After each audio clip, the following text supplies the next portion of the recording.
Hello,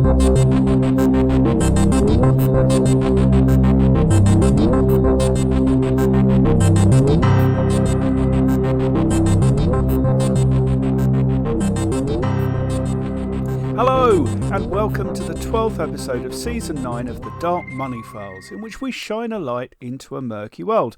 I'm Ray Blake, and with me is my co-host, friend and business partner, Graham Barrow. Hello, Graham. Hello, Ray. We're going to look at another small collection, this time just of UK recent cases, to help establish a theory of mine. A theory, Ray? You'd never struck me as a theorist. Oh, you'd be surprised. That was irony, in case anyone didn't catch it. So what is that, Ray, that theory? Well, my theory is that KYC is used by the regulator as a bit of a miner's canary. Yes, is that minor with an E rather than minor with an O? Minor with an E. A young person with a canary. No, that would be unnecessarily cruel. It would.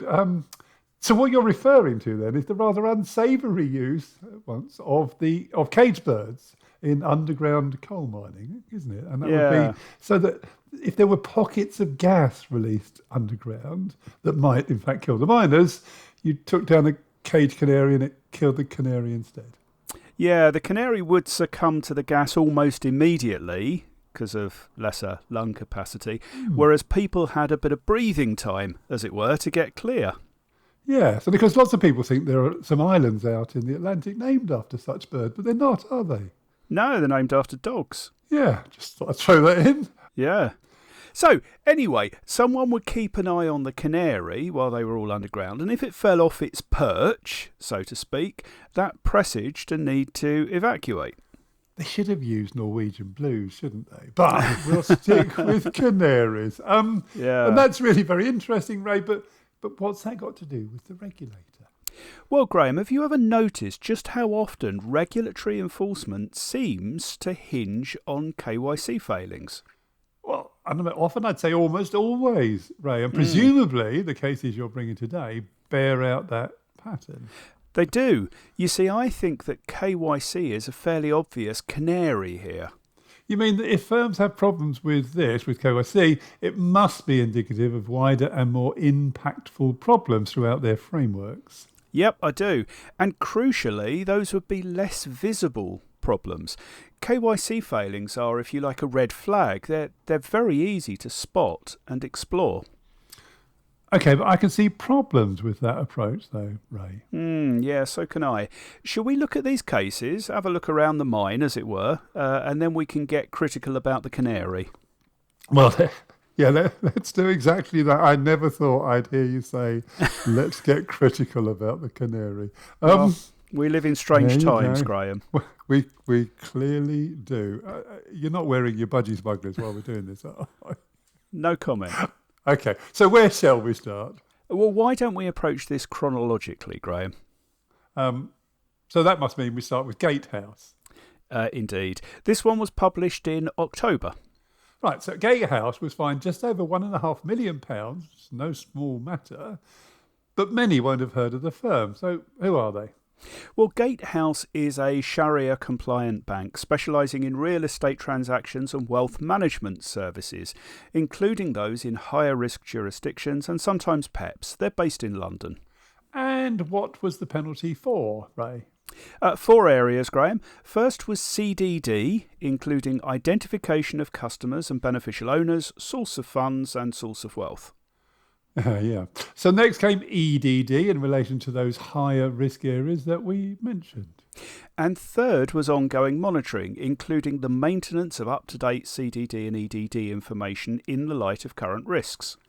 OK, so that's 3 of the 4 findings that are centred very entirely on KYC. Yeah, and the fourth touches it too. It speaks of under-resourcing in the compliance function and a lack of AML engagement in the front office, the first line of defence. So that it was the second line, compliance, who had to pick up all the deficiencies in KYC.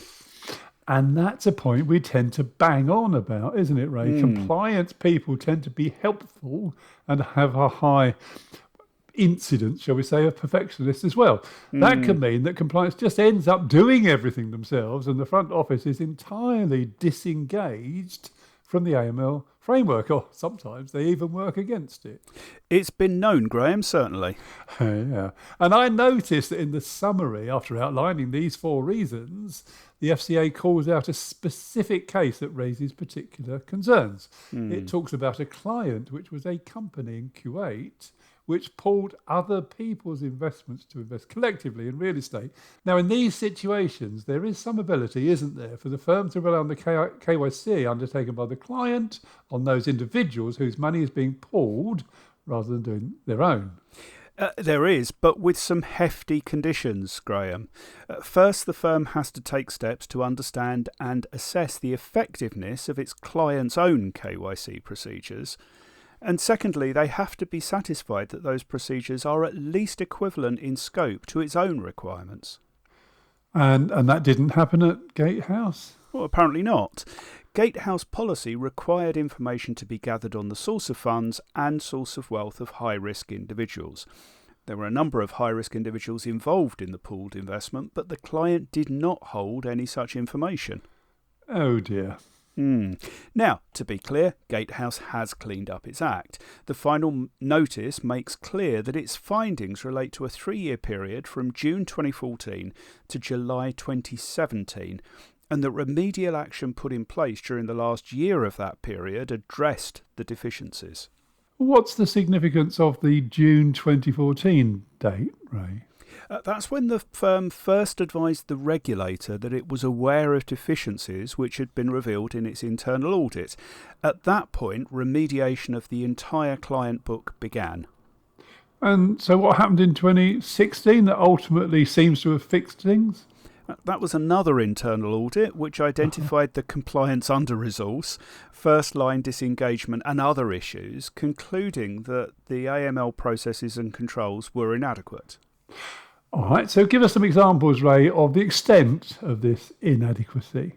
Well, despite a quite high-risk client base, there had been no periodic reviews during the 5 years since 2011. Oh, that's big. Not having identified UBOs and complex ownership structures, which included being unsighted on PEPs. Well, again.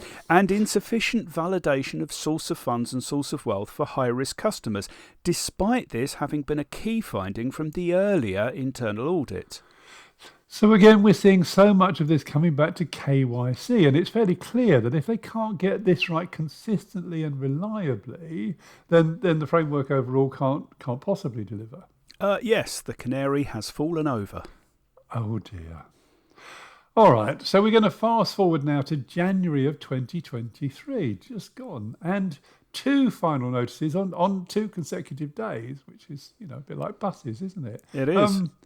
I think GT Bank snuck in first, didn't it? That's right. Guarantee Trust Bank, to give it its full, possibly tautologous name.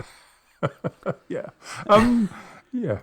And this was a bigger penalty of a little over £7.5 million. Well, the FCA says the penalty was increased to reflect the fact that GT was a repeat offender, having previously attracted similar censure in 2013. They note that as well as internal audit highlighting problems, the FCA itself also flagged them to the bank in 2014 and 2017. And yet the bank didn't effectively fix these issues. That seems to be the case. The FCA states that the bank failed to adequately risk assess its customers, didn't conduct adequate CDD when taking on business customers, didn't conduct adequate EDD, including source of funds and source of wealth, for higher risk customers. This is sounding very familiar, right? Also, it didn't conduct adequate monitoring and updating of CDD information, and as at Gatehouse, the first line wasn't engaged in the whole AML risk assessment of clients. So pretty much a carbon copy, the end. Yeah, but GT has a couple of other problem areas as well. And what were those? Its transaction monitoring, where it wasn't doing enough to monitor accounts nor to improve its rules and alerting. Okay, and it wasn't providing relevant staff with appropriate AML training. Oops. Well, oops indeed. Although that's not to say they weren't training at all. There were problems with their recording of training undertaken, and they weren't providing fully role-specific material where this was required. And indeed, they hadn't undertaken the training needs assessment to identify where that might be the case. So, has this all been resolved now? Well, it appears so. The FCA required them to appoint a skilled person after a 2017 visit, and there followed some restrictions on new business. These were later lifted in 2020, and new business closely supervised by the skilled person for a period. Okay. Now, since we are focusing on KYC here, can you give some examples of the KYC issues that were found? Well, I think my favourite is an example the FCA uses to support its contention that information provided by the customer was often not checked, verified or challenged by the bank. Well, you've got me interested now, so do carry on. Well, the FCA notes that in one instance, the customer risk assessment stated that the customer had studied at the University of Life, Nigeria. No. Yes, and the FCA notes rather dryly that this is not a recognised formal institute of higher education. Well, yeah. And when it came to source of funds and source of wealth, the notice describes a situation where there seemed to be no clear understanding of the difference between the two concepts. Well, that's not going to help, is it? No, and it really didn't. Now, we've looked at this at length before, Ray, but perhaps we could just quickly distinguish between the two. Sure. Well, source of funds is about the origin of money coming into the account or being transacted through it.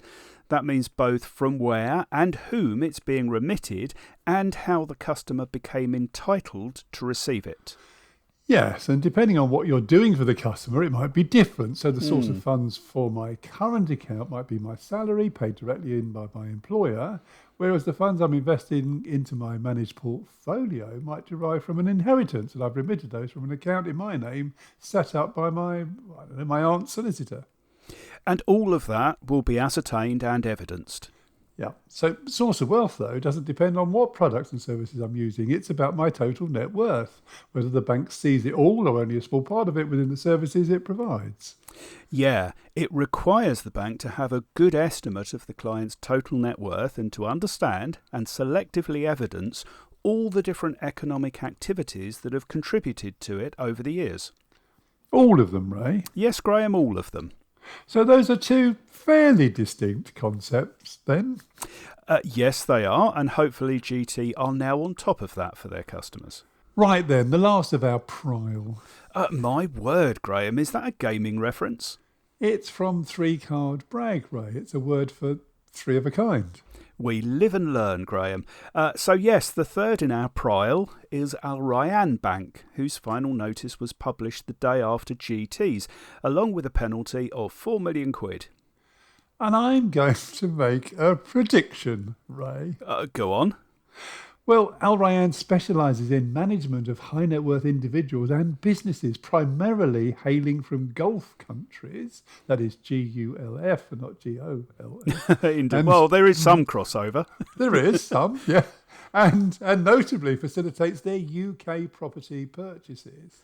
Bang on, Graham, although they also offer Sharia compliant savings, finance and current accounts. Yes, well then I predict that the findings will include failings around the due diligence, particularly when it comes to higher risk customers and especially in regard to the bank's understanding of those customers' sources of wealth. It's uncanny, Graham. It's more of a curse than a gift, Ray. That's what they all say. Still, you are right. There are a few interesting twists, though, this time. And do you know, Ray, I am keen to hear them. Well then, listen to the phrasing that's used here. Quote, Al Rayyan failed to establish, implement and maintain appropriate and risk-sensitive policies and procedures in relation to the application of EDD. That's already sounding like a quite fundamental failing, isn't it? Not just that they didn't do it very well, but they didn't actually have a process by which they could do it well. Yeah, that's how I read it. It's clear that they had outline procedures, but lacking the kind of practical guidance that would have allowed them to actually work. There are numerous, quite hair-raising examples of actual high-risk customer and PEP EDD, including some woeful source of wealth work. Yeah, it's pretty much a textbook of how not to do it. We've also got a reliance issue, as with Gatehouse, the first case we looked at today. Al Rayyan relied on due diligence carried out by financial institutions in Gulf states in circumstances where it was aware this wouldn't meet the required standards under the money laundering regulations and indeed under its own policy. I think we have some first line disengagement as well, don't we?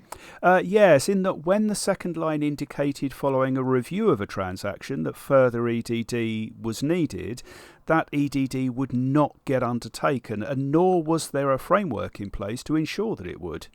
And there was a long backlog of periodic reviews which might otherwise have improved matters for the high-risk customers. So failings in KYC are really going to make life difficult when it comes to ongoing oversight of the account, aren't they?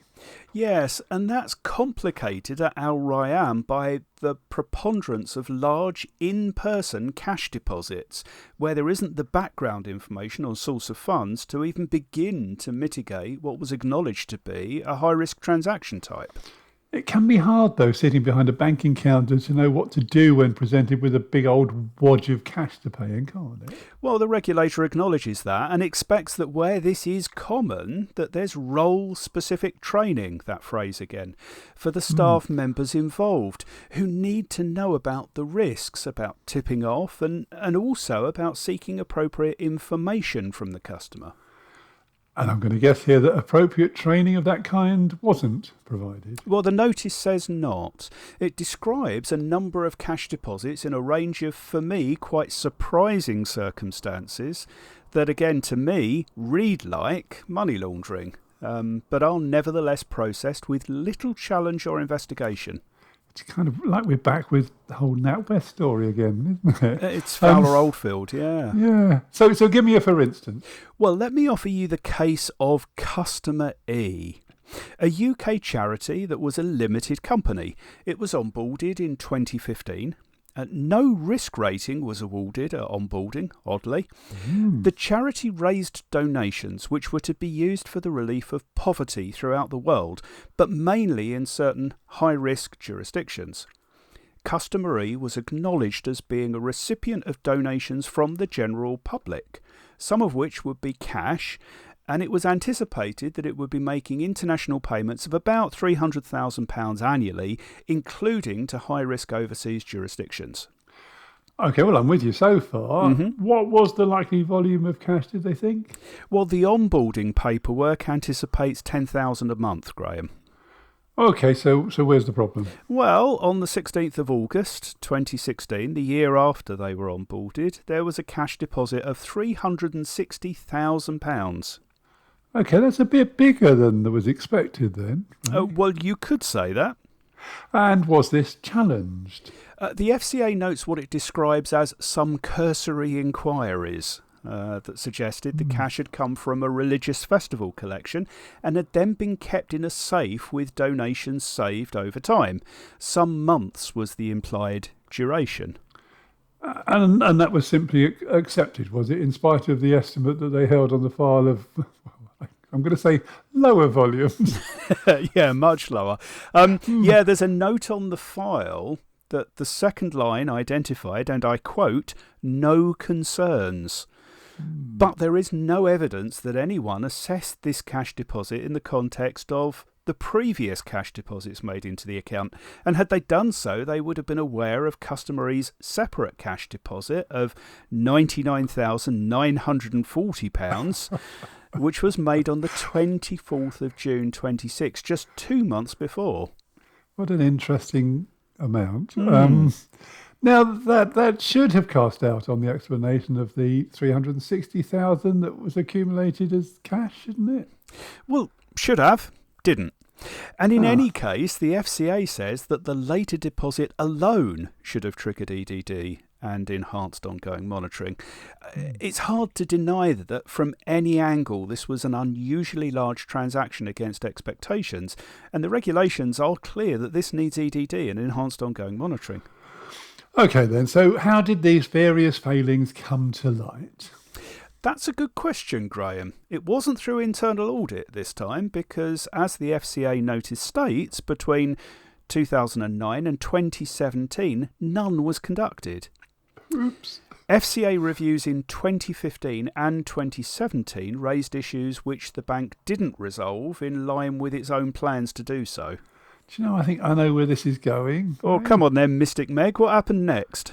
Well, I'm going to suggest skilled person oversight and restrictions on new business. Do you know, there was a time they'd have burned you at the stake, Graham. You're Probably right. Still is. Well, in some quarters now, yeah.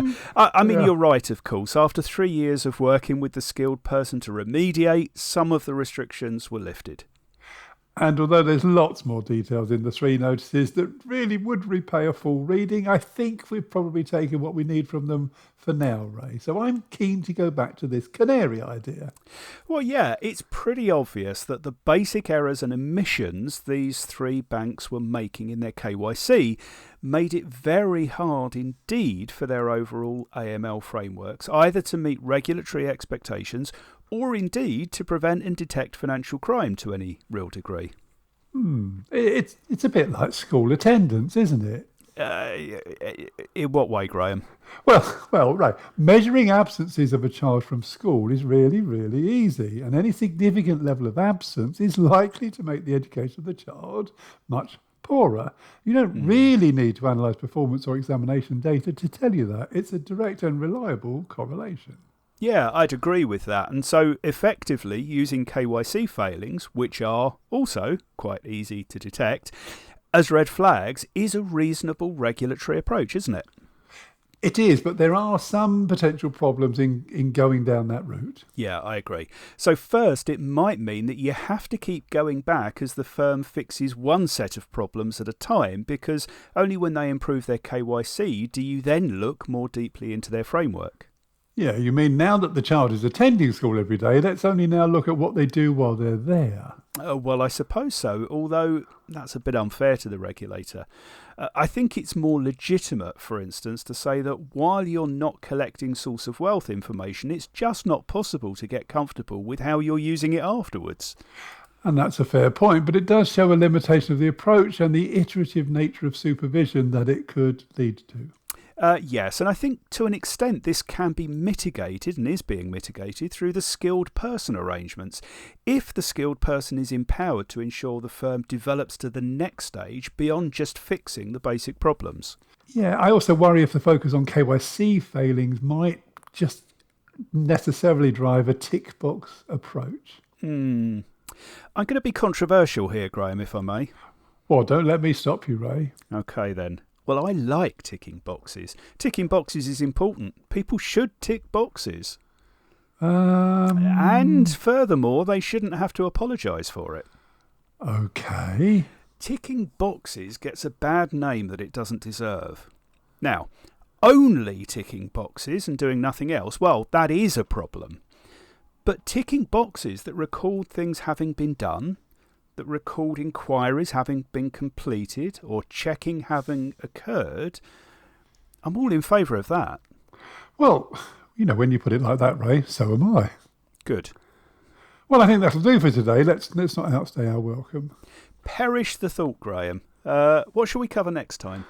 Well, I think this might be related, but we've talked about training and stuff, and one of the things we haven't talked about, although it's dear to our hearts, is how we test people's knowledge. So shall we do a bit about testing? Oh, I'm looking forward to that.